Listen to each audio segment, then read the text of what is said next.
Sanibonani guys, igama ngiNqobile niphathela amazwibela eIthonga ngomhla ka-7 August. UMduduzi-ke benoNtanzi bebelokhu bephikisana mayelana nale ndaba le yokuthi uGadla ufuna ukuthatha uZama amenze unkosikazi wakhe. Ushilo kuMduduzi ukuthi ngeke, wena ubaba kaZama, fuze ngabe nje uyameseka uZama, umprotect kule mlomo omkhulu wenja uGadla. Ucathi uma usile kahle ungathatha indodakazi yakho uyoyifuxa kakuleya nja leya. Wathi, yeyi, yimina owazi kangcono uZama. uZama ukhuliswe yimina, kusho uNtanzi. Wathi cathi ngiyajabula mina njengoba ngiyothatha ingane yami ngiyihambise ku-red carpet ngiyoyisa enjeni. Lalela la, ayikho into esingayenza manje. Ngiphelelwa amandla mina, angisenawo amandla okulwa. Hayibo guys, uMduduzi wamane nje wacasuka ezwe uNtanzi ekhuluma kanje. Lapho-ke uZama bekade ekhuluma noMam Faith bexoxa iy'ndaba zakudala phela esayingane ukuthi wayihlupha kangakanani. Washo kodwa ukuthi hey, ubaba wakho bekuthanda, bekunikeza ngisho imali ethi hambe esitolo. Lapho bomane usithathe nathi uthi asihambe nawe siyoshopha sonke isikhathi. Usiyahleka uZama uthi ibhlazi ubaba uyangithanda nipho, have ngithanda. uMduduzi wambuka uZama enokudabuka enhliziyweni ukuthi yeyi, impela uyakuthanda kodwa-ke uzokuthatha manje akunikele le kuGadla. Lapho uZama bengakayazi-ke leyo ndaba. Usondelile-ke ubaba omncane wakhe ezosho ukuthi ngampela uNtanzi akakaze nakanye angamthandi uZama. Kodwa-ke bekubonakala ukuthi uyakusho lokho ngomlomo, kodwa ebusweni kubhalwe enye into. Waze wabuza uZama ukuthi kodwa baba omncane u-right?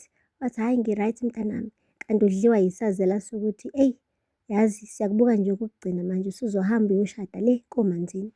Guys, akupheli-ke lapho. Ufikile uGadla qathatha emzini kaNtanzi, wahlala e-ofisini ezomkhumbuza phela ukuthi hayibo, usukhulumile yini nonkosikazi wami? Ngoba phela mina ayangishisa amalobolo. Ngampela nje abakhongike bami sebemi ngomumo bafuna ukuzoletha okungokwakho ukuze nami ngithathe okungokwami. Ushilo kuNtanzi ukuthi musa ukungijaha, musa nje ukungichatha ngimile. Hayibo, phela ukhumbule ukuthi uZama akusiyena umuntu obani umfuhleke ngendaba. Angeke ngize ngimane nje ngimehle njengamanzi eshawa laphaya. Yabona nje ngifuna nje ukuthi ngimnikeze isikhathi ngithi kumsofnisha kuqala before ngimtshela. Wathi hayi kulungile-ke, ungamehli ekhanda njengeshawa. Thume nje ukuthi usheshise kodwa-ke ngoba phela nami ngifuna ukuthatha okungokwami. Siza ngampela ungabe usangimoshela isikhathi, ngikunikeza usuku olulodwa. Ngifuna ukwazi impendulo kusasa lokho kusayo. Hayibo guys, uhambile kuNtanzi wayohlala naye kancane uZama. Lapho uZama bekade-ke nje ejabulile bandla, kubonakala ukuthi nje le ndaba kade ixoxa noMam Faith imkitaze ngaphakathi yokuthi uNtanzi belokhu emtatamisa ngama-gift esayingane. Uthe nje sahleka kanjalo-ke wabubona ubuso bakhe uNtanzi ukuthi ayabo buhle neze, waze wagcina esebuza ukuthi hayibo baba, kwenze njani? Ushilo-ke guys uNtanzi ukuthi eyi Zama mntanami, kumele ngithi ukukhuluma nawe kancane. Wathi yini baba, uyangithusa-ke manje, umane nje wangishintshela esithubeni. Wathi Zama, kunesicelo somshado lana esesimane safika kumina. Wahleka uZama wathi hayibo baba uyashada wena? Wathi cha, lesi sicelo mntanami akusona esami, sibheke kuwena. Wathi hayibo baba, uqinisile yini? Wamane waba serious ebusweni weNtanzi. Wathi hayibo baba, uthini manje kumina? Wathi mntanami, kudala endulo yazi uma kukhona umuntu wesilisa onothando lentombi, wayengamane nje ahambe ayoyikha nje imbali.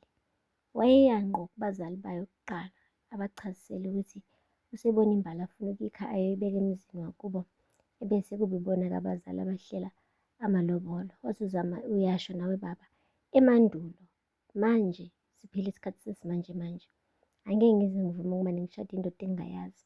Kumele ngiqale ngimbone umuntu ukuthi ngiyamthanda yini, kube yimina oshoyo ukuthi uyavuma noma uyanqaba yini. Wathi mntanami, ngicela bandla samukele lesi sicelo ngoba mina sengivumile. Wamane wahleka kakhulu guys uZama, wahleka wathi hehehehe, hayibo bangazitha, kona ubani vele loyo? Wathi hhayi umuntu omaziyo, kuphela msure awuboni ukuthi uyena, awumcabangi nje ukuthi ngabe uyena. Wathi ubani? Wathi uManzini. Hayibo uZama wahleka kakhulu kunakuqala, wathi hehehe, hayibo Mpangazitha uthi iyadlala hehehe. uMpangazitha wamane wambuka, wabona-ke uZama ukuthi no, lo muntu akadlali, uqinisile. Hhayi impela-ke Ziyangena guys iy'nkomo komanzini lapha ayivela khona ziyale kontanzi. Kuyacaca-ke futhi ukuthi untanzi usamukele iy'khali zonke uy'beke phansi manje. Kuthiwa indoda kumele yazi ivume mase isibona ukuthi ihluliwe. Untanzi-ke bandla hhayi usevumile and hhayi nanokuthi ugoloza nje u-5 minutes noma u-10 minutes. Akakugolozi incaca guys uyamukela nje ukuthi hhayi iy'nduku zimshayile futhi akusekho okunye akungakwenza. Ngoba ngisho usane lethe efika lapha emzini wakhe esho ukuthi hayi bo, ngathi ngithi ngizama ukubulala umuntu ngahluleka, hhayi uyaphila lo muntu guys, asike sizameni ukuthi simbulale kusayimanje engaze anyuse i-security laphaya. Wamane wathi uNtanzi eyi ngeke mfana wakaMagwaza, bamba nanku usikhoji uphuze, mina angisekho lapho. Othi uthi uyazama ukugqugquzela usane lithi hhayi bo isitho sethu lesaya, asingavumi nje ukuba siphunyuke. Wamane wathi uNtanzi security animkhipheni lo mfana ahambe ye kubo, ngoba siyabona ukuthi ngempela akaboni ukuthi impi mase usuhluliwe kuyona kumele uvume. Vuma mfana sihluliwe, hamba la ekhaya. Hhayi bo guys, uNtanzi wonke njalo lo ukhuluma kanje. Hhayi akupheli-ke lapho guys, uSanele naye ngathi impela ziyamnetha ngoba ugadla ayi unesinye isibindi manje, angazi noma ukuvuka ekufeni ikona nokumenze waba nesibindi esingaka. Oyile-ke nakoMagwaza eyobatshela ukuthi abasayine i-contract ukuze begoqe kuyena phela kube ibona-ke manje abasebenza ngaphansi kwakhe. Hhayi uSanele umane wanqaba wathi akayenzi yena leyo nto, wathi kulungile uma ukuthi yanqaba, into engizoyenza nje ukuthi ngifuna wazi ukuthi izoba nesihluku esikhulu kabi. Ngiyaziwa vele phela mina ngiyinkosi yomuntu onesihluku.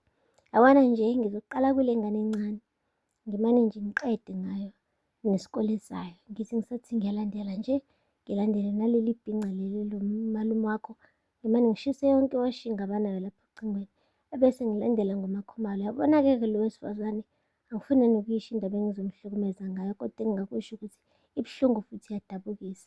Ebese ngigcina-ke ngalo makoti lo wale khaya enimthanda kakhulu, sengisho phela yena lo ogane wena Sanele.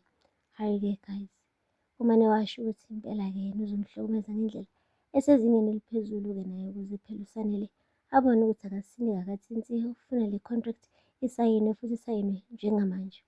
Hhayi-ke emva kwalapho-ke guys ubhinqile wathi hhayi kuhlezi kunuka kamnandi la ekhaya, wabe eyophuma ngomnyango.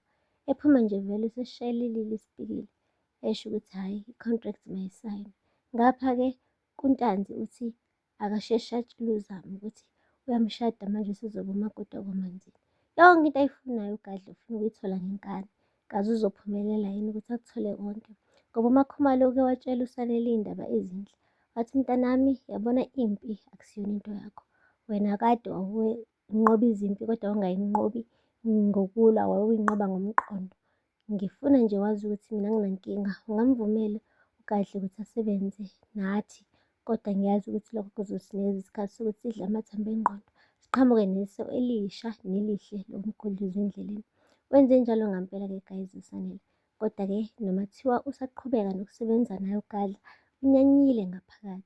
Uselinde nje usuku la azomqumba phansi and siyathemba ukuthi this time uzomqumba phansi kwangempela-ke, hhayi okokudlala, ngoba phela nathi sijabulile ukuthi siloke sibona ugadla kuthiwa hhayi ugqitshiwe sekabagoqiqiwe, usembiwe umuntu uyaphila saka akanawo ngisho umyocu. Hhayi guys ngeke, kodwa-ke asiwaphethe lapha-ke amazwibela namhlanje.